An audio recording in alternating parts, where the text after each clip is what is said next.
Quit sucking on one of them vape sticks. Just quit sucking on that dang internet cigarette. One of them there internet cigarettes. You hook it up. Mine's Google flavored. Mine's dial-up. Mine tastes like Yahoo, and I don't mean the chocolate water. Every time I hit it, it goes... It's the most obnoxious fake mod.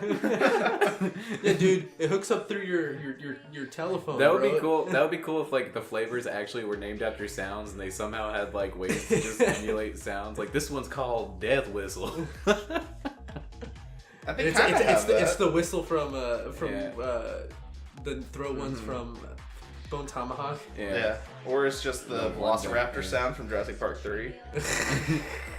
Yeah, it's got like the... I'm like, yo, Ben, you want to hit this squeaky wheelchair? Reminds me of that show I've been watching, The Good Place. Where all the... Good Place is goofy with like... Where like the devils are like comically evil, where it's like, yeah, I got this Axe body spray that smells like Transformers. It's like, how do you just look so visually and audibly confusing to me? How did you turn that into a scent? Yeah, I have to watch more of The Good Place. What I saw of it, I liked. I've been watching it. It didn't have like so that justifies me. You know how usually a lot of TV shows have like kind of a weak first few episodes? The episodes I watched, I thought they were good. The premise is very strong, and I feel like they are... Do you, Just one big twist at the very end of the first season, you're just like, whoa, okay. Interesting. How much of The Good Place have you seen? I've only seen like the first 4 episodes, I think. Oh, I was gonna say, do I need to like leave so you guys can have like a No, I haven't seen enough of it to really talk about it. Alright. Yeah, we'll be alright. It's like silly. I like it.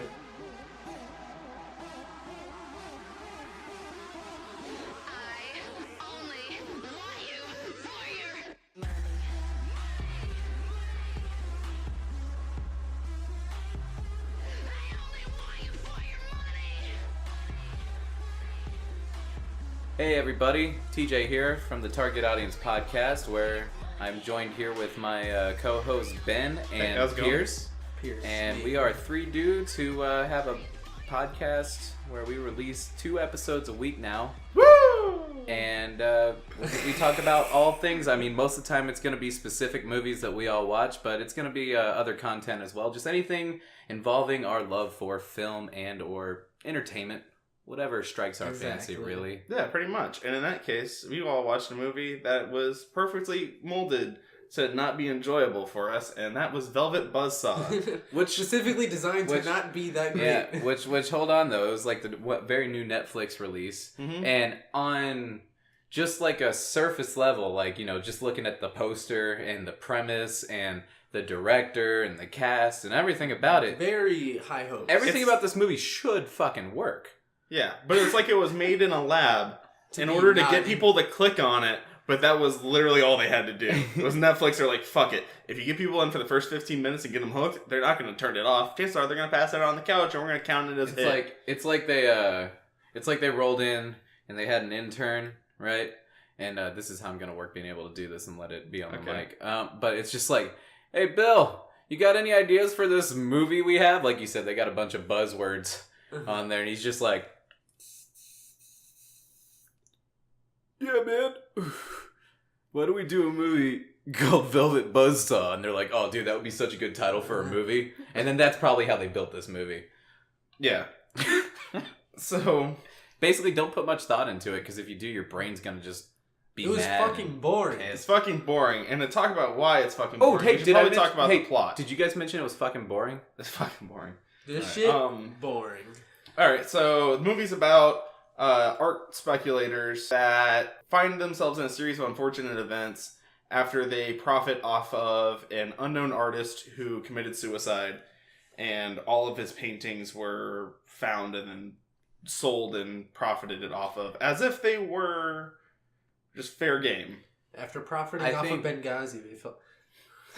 Well, I don't know where you're going with that. Alright. But I think the thing that kills you most about this movie is the concept is there. There's so much potential for this movie to be cool and work and like be the thing that it wants to be, but it never quite is able to remotely shine in the way it wants to.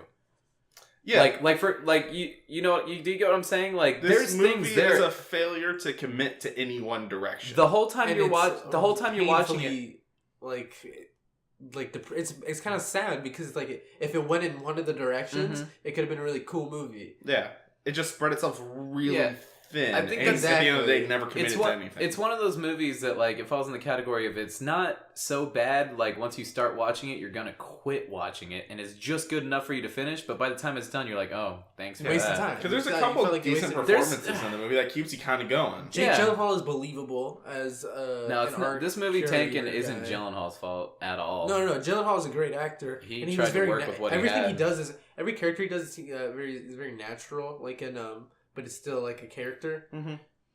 Jake Gyllenhaal plays tightly wound very well. Exactly. And he plays different flavors of it. You know, like in different Nightcrawler, same director, Yeah. and I think he wrote Nightcrawler too, which is a great fucking movie. Nightcrawler's Not absolutely boring fantastic. at all. Not boring. Some of my favorite Well paced.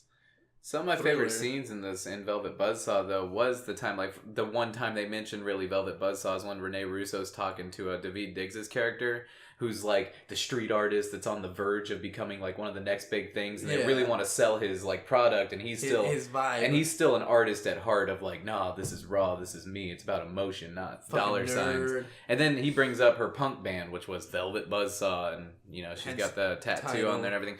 But even then, they start, like, talking in a manner of, like, to me, that was, like, kind of like where I thought the movie was going to take its sense of humor and vibe to when he says, like, oh, you know, it's becoming, like, you know, self-satirical and, like, you know, joking around kind of thing and talking about just, like, the way the art industry is now versus the way it should be. And I thought that at one point they were going to just do, like, a horror spin to it because that's the way the trailer made it look. But it didn't go. But it didn't either. I don't know. It wasn't scary. It wasn't that smart, too. I think it was, like, a little try-hard. It was the horror came from the simplest of. It's just a guy haunted his paintings. Yes. And what is it me or two? And I thought it was gonna be a little more than a guy haunting his paintings. I thought it was gonna be more like a, I don't know, like a deity. Was a little bit of the kills and stuff half-assed and lazy to you too? Everything felt lazy. So before you even get into that, I think we should probably break down our like lead characters to focus on. Okay. So we have Jake Gyllenhaal, who plays Morph Vanderwalt. This one's for you, Morph. Who is the Art critic. Who's a very influential art critic who is very prim and proper and very bitter is not the right word for it, but he's very abrasive with his praise or criticism. He's a critic. He's a very tough critic. A little neurotic and tight-wound. Yes. And he has difficulties social interacting with people, and he doesn't understand why people think he's so abrasive when he thinks he's just telling the truth as it is. Yeah. Is what he boils down to. Then you have Rene Russo, who plays Redora Hayes, which was the former lead singer of Velvet Buzzsaw. And she's now she owns an art studio, and she's trying to recruit David Diggs' characters, Damarish, who's the street artist TJ mentioned. And then we have a couple side characters, like we have Natalia Dyer, who plays like an assistant in the film. John Malkovich is there. He's just kind of like this coming out of a funk artist. Yeah, he's another person where it's like I get why he's in the movie, but it's like he didn't even need to be in there. They introduced so many characters that like become irrelevant as the movie. Yeah. Then we have Toni Collette, who's a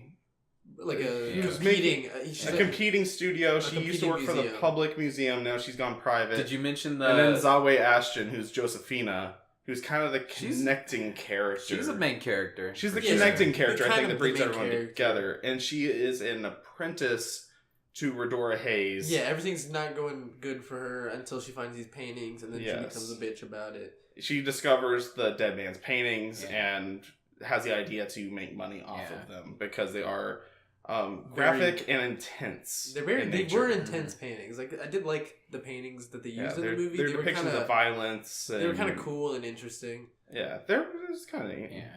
And I know you really liked her acting, and she is the worst actress. The very opening scene where she's getting broken up with over the phone. Yeah, she's like, "What?" I thought that was kind of silly. Oh no, That's terrible. He's It's like- breaking up with me. It's like there was literally a dude with cue cards off screen. Yeah. Like, she was just squinting. Like, you just see her eyes, like, tracking back and forth as she reads the card. Yeah, exactly. And that's like, the it thing, was- is they try to introduce all these, like... There's so many quirky characters to try to pin down. But I don't even know why they even try to, like, give character development to certain characters, because it's like, they're just shallow assholes in the end that are irrelevant, like, to the rest of the it's like movie. you don't Which is what they're trying to say about the art industry And in general.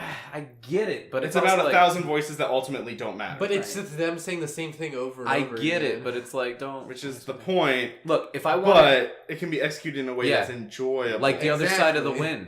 Did Yeah. it with the film. The the Other art Side with industry. Wind, there's 1,000 different characters Look that they at- all feel unique look and they at- have their own interesting Yeah, characters. they're all at- quirky. look but at they're the Holy- realistically quirky. Look at the Holy Mountain. It put a spin on art in a satire Yeah, form and and made it funny and made you think and everything. This And- movie just wasn't done And right. I know you guys man. haven't seen it, but The Square is also another good satire on the art world, especially museum art specifically. Yeah. And like what's considered. And I'm not art. saying I That's could a do very it. funny, I'm not very saying I good could do movie. it better. I just feel like there was a lot of elements that wasted time in this movie. There's a lot of filler bullshit. Yeah. No, there was some things I liked, small things. Right. Like I like the scene where he gets chased by Hobo Man. I thought that, like, in the storage space, I thought that was kind of like Hobo an Man intense Yeah, so scene. there's an art installation which is a robotic homeless man. Hobo Man was a Yeah. cool thing. Which is kind of neat. I And they like kind that. of marketed it almost like it was going to be a mascot for the movie. Yeah, he was like on the And thumbnail for he's- all the trailers. He's not. He's in 2 scenes. And the second scene he's in is the best scene in the movie, in my opinion. Well, see, the because first scene is just to introduce him as a thing. Yeah, I just thought it was a... Same for the orb. it was like a... Yeah, true. But like whenever he's running through with the way he's running on the crutches, I thought was very creepy, and how he's like banging him around in all the storage Yeah. units. I thought it was like it being in a cramped space and just having a fucking Right. Yeah. gross robot chasing you. I thought that was cool, but then he kills him kind of in a lame way. He just crushes him. Dude, the one dude that was driving the There's just no paintings- payoff to every single Every major death- kill in this every movie. Yeah, death the had one the dude that was latest driving payoff. the paintings, and then like he ends up getting like taken by Lit the on gets- fire, that was- and then he one goes guy in- gets hung by his tie. The hung by the tie one was weak too. It's so off screen and like awkward. Yeah, and there's a big goofy CG hand that comes down and grabs it. It's just, there's so many things. It's like, The one guy driving a truck, he went into a level of Mario Why? 64. yeah. The one girl got like consumed by Jumps in the Somebody baby. said edit that so that makes Yeah. the sound effects and then it brings up the lives. Josephine just like getting consumed by like wet paint. Yeah. She becomes graffiti art. Yeah. Eh. Davey Diggs, does he even make it out alive? I watched the movie fucking twice and I No, can't he remember. he lives. Okay. Yeah, he was so stunned just staring at that painting with vape. He's like, "Yo, these paintings move, dog. I'm out of here." You're right. That is how he just leaves the movie. And then he went to the He- bar and was like, "You got a problem? You take out my biker guy, my other art Yeah, he's From just the like coalition. gang." he's just like he's like a fucking he's the epitome of like, yeah, nah, y'all That's what white people sucks, deal though, with is- it. The little bit of screen time that character had, I liked some of the dialogue that he did and stuff. And it's like one of those like I thought that they He's very could chill. they could have done a little more with him. yeah, and And it would have also, been cool. the movie bounces around and every character kind of unpieces a different part of the puzzle. With Morph being Jake Gyllenhaal's character, Who kind of who kind of reveals is in the everything. driver's seat for all that. And he's the one who's really doing the heavy lifting, figuring things out. And then he's just gone. Then they threw in this Yeah, they half-ass. kill him. They threw in this half-ass like love interest thing with him too, between him and Josephine, and he's conflicted because Yeah. he's also got like He's a boyfriend. engaged, or he's thinking about getting engaged With his boyfriend. With but his then he lives boyfriend. with the he lives- boyfriend who you find out's been screwing him over by like, giving with insider information to. It's so messy, and that said It boyfriend comes is on out of screen nowhere. for literally. He comes over, kisses him on the cheek, and he's like, "All right, well, we're done fucking," and then just leaves the room. No, that's not I true. didn't- He comes back and he's like, "Yo, meet me in the pool when I'm naked." yeah, that's what it was. It's like, hey, we got done fucking. Round 2 when you're done writing this article. But that's literally the only screen time. That's he all the has. time he's on screen. And then And it's later like- you find out he was inside. He was her trailer. inside it the whole time. It's like, who fucking cares? Why like, was I that don't relevant care. to the story? It's like, if they just It's not focus even- down and has had Morph get everybody together, it's like, yo, these things are fucking haunted, and it just, Did you goes from say- there, and everybody's together. Did you it's say not it- spread out. Did you say Yeah, it earlier? exactly. That's the thing. Is it just spread way It's too just, thin? yeah, it went Also, every direction. You don't care about the betrayal because you don't care about his relationship with You don't the care. guy. I'm not invested in more than half the characters in this movie. Yeah, and it's unfortunate because some of them are interesting. I do Right. like Morph's character. I think he's very interesting. He would have made an interesting lead because he's a Mhm. deeply flawed I character. felt like if they did a character study on him more than anything, Yeah. and then the horror kind of be like the backseat of it, that probably would have been a more interesting movie. Yeah, and then even the thing is like, I talked to you guys about it, and I've talked to actually a couple people about this, about how I think that Natalia Dyer's character, the assistant, she kind of interacts with every single person right before they're dead. Yeah, and there could have been a cool twist that they. And it felt like there was that vibe, though. But I got that rewatch vibe. it. No, I got that vibe with that when I was filter. watching. I was like, is it? But literally, almost everybody I've talked to about it, it's like I expected her to be in on it and her to be tied to it in some way. She found and like every dead body. Yeah, the Scooby-Doo moment is that she's the monster under the mask and she's arranged all the. She even went to like the different like sides of the art person. Like she's been screwed. Like if anyone had a reason to do something, it would have been her. Yeah, because she's a normal person thrown into this fucked up world, and this is her lashing out. And it could be anything where it's like her grandfather could have been the man who killed himself, or she had a loved one that took their own life due to like a bad critic, like they reference in the movie. Exactly. If Velvet Buzzsaw, and it doesn't hook in there. Velvet Buzzsaw feels like a. It would have been better if it was like a 30-minute, just it's slightly gorier and more adult-themed Goosebumps episode. It was kind of like a Goosebumps episode. It was kind of like a Goosebumps. Think about it, like I did like, especially when it's like you said, she turns into the graffiti art on the wall and shit. Yeah, it's like that's very Goosebumps ending. You know what? It's like a. I did like how after Toni Collette's character died, how no one noticed. Everyone thought it was like part of the exhibit. Yeah, they thought it was an art installation until the next morning. Yeah, and until, she was like, until, "Oh shit, she's dead!" The intern came and like screamed. And she even comments about how she keeps finding all the dead bodies. And then there was like the kids were like stepping in the blood and like making footprints. Yeah, they're like, ah! Look at that, it's funny. I absolutely hated, like, I think it's like the final scene of the movie, how Renee Russo like gets rid of all the paintings because she realizes like Gyllenhaal's character's not lying, and next thing you know, she goes and sits down after that crazy night she had, and that cat, and then like it's the shadow. It's literally a reflection of that painting that she had. And then all of a sudden, that fucking tattoo on her shoulder just starts going. It looked like it was just dumb. So the ghost can possess any art, and then they're even like body art. And then they're like, yeah. And then they're like, nah, we can't end that. As the credits are rolling, let's show just John Malkovich making this beautiful art in the sand on a beach. It wasn't even beautiful art. It was literally just like concentric circles, him just wandering around with a stick in the mud. And then it's gonna get washed away, and then it's like, but he was an artist trying to find it. You can't put art art only in a for museum. him. It's about his enjoyment, his production, not about. It's not what made the to be in viewer. a museum. Yeah, and I love the hobo guy too because he's like, I found a shit ton of these paintings out in the shade or the. But it's not garbage receptacle. But then like it's just the dumpster. That's the word I'm looking for. That's supposed to be like to leave off. He's like, oh, now those paintings are going to be spread around and be causing havoc. But the paintings could already possess any single piece of art, so you don't need the hobo ending. So is this like the evil god of art? Is like Dionysus is like, let me fuck with those American artists. Like what? That's the thing. There's no payoff. There's no explanation. There's nothing. This movie is nothing. The Starbucks lady is gonna kill you. Yeah, this movie's like fucking why. This movie it doesn't accomplish anything in its entire duration. And like it can possess statues or like Hobo Man, and it can possess the sphere. Can it possess movies? Like that's a piece of art. Can it possess, like pull like the ring and crawl out of the movie screen? Can it possess postcards that have little if you open your stamp drawer. Yeah, 500 angry faces looking at you. For a while, I was thinking like, okay, it's only those paintings because they speak to everyone, kind of thing. But then it shows the monkey painting. Yeah. And it's literally anything. Fucking anything. It's any piece of art. I think if they should have kept it with just the old guy's art, because then there's less questions asked. Like, oh, can it possess this? Can it possess? And it possessed the orb, which was just an inanimate object. It wasn't even necessarily art. And anything, can it possess a building? Buildings are considered modern art. Yeah, it's architecture. Can it only possess like one thing at a time?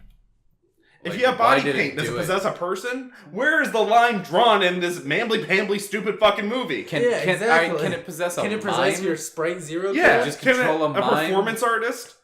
Can it go to the ballet and just fuck shit up? Where is the line drawn? There's no internal consistency or rules given. You need rules to be successful in horror. You don't, man. Werewolves, guess what? Silver bullets. You have your solution. It gives you a narrative arc.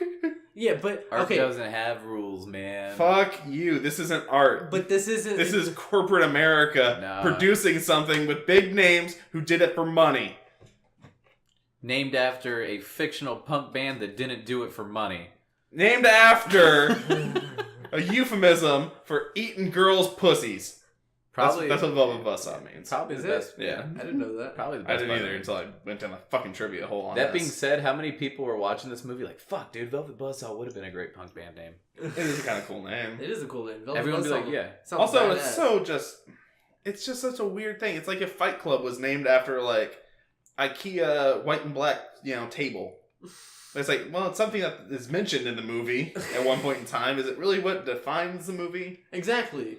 I thought that was weird. It's like If she was the lead in the movie, it would even make sense because it's a metaphor for her career, her Right. story. But it's I think, not her story. No, but her story though is so paralleled with everyone else's story that they beat you over the head with it. Basically, she was doing the art for the sake of art, and then she got taken over by corporate greed, man. Which is dumb. But everybody in that movie falls victim to greed, essentially, is it what still they're doesn't. saying. I feel like it's still not an excuse. To It name compromises the the movie integrity. Velvet I Buzzsaw. agree. I'm just saying, if you wanted to, like... You could Like devil's you could advocate, called come it up with a fucking the guy's name. Hobo Ritual Man. Deeds. They could have just named it Hobo Man the movie. And You're it right. would have no, And because you then know I would have what? Probably would would have have hit play more. Vincent Van Gogh, fuck yourself. That's what this movie should have been called. Yeah. Stick to Nightcrawler. It should have been called Salvador Dali.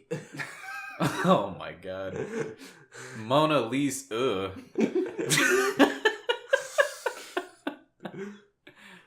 Oh my American Goth ick. God.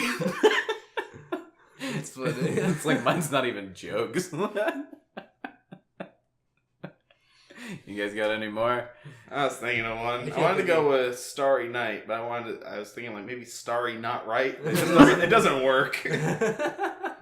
Jackson. You already had Vincent Van Gogh. Fuck yourself. It's a Yeah, no, Jackson. it's my one artist in my head right now. Jackson Paul fucked painting. So Jackson Pollock. It's a bit of a stretch. This one's a stretch, but Leonardo da Vinci. Jeez, what the fuck? You know what? No, that's the one we stick that on. Yeah, that's where we end it. That's the best one. So, guys, to wrap this one up, how do you guys feel about Velvet Buzzsaw? Do you think it's worth watching? I don't think anyone should really waste their time with it because it's not remarkable in any way. Accurate.